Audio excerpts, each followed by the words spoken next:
Some 2 million Americans are victims of workplace violence each year. That's according to OSHA. And today, Northeast Wisconsin businesses are learning how to prevent it during a workplace violence seminar. As Emily Matesic tells us, new at 6, the focus of today's seminar is recognizing the signs. Violence in the workplace doesn't discriminate. Workplace violence hits everywhere. I mean, to the small business, maybe one to a person, a company, all the way up to the major corporations. It has domestic violence tendencies, some mental health issues. And the focus of this seminar today, put on by Diversified Investigations and the Heart of the Valley Chamber, is how domestic violence affects the workplace. It could be small things like lost hours or trouble focusing for the victim. But an extreme example of what could happen is the Azana Salon and Spa shooting in Brookfield back in 2012. 3 people were killed that day by the estranged husband of one of the victims. The shooter then took his own life.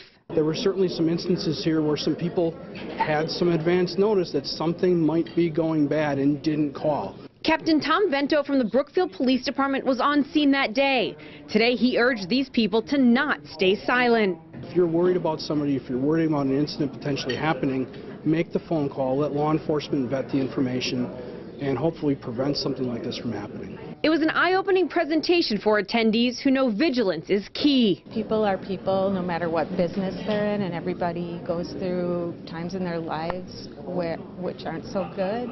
And it is looking for those signs and kind of keeping tabs on the employees and making sure they're all right and showing our concern and maybe preventing things like this from happening if we can catch some of those warning signs ahead of time. There's no way to know for sure that if someone would have spoken up, the Azana incident wouldn't have happened.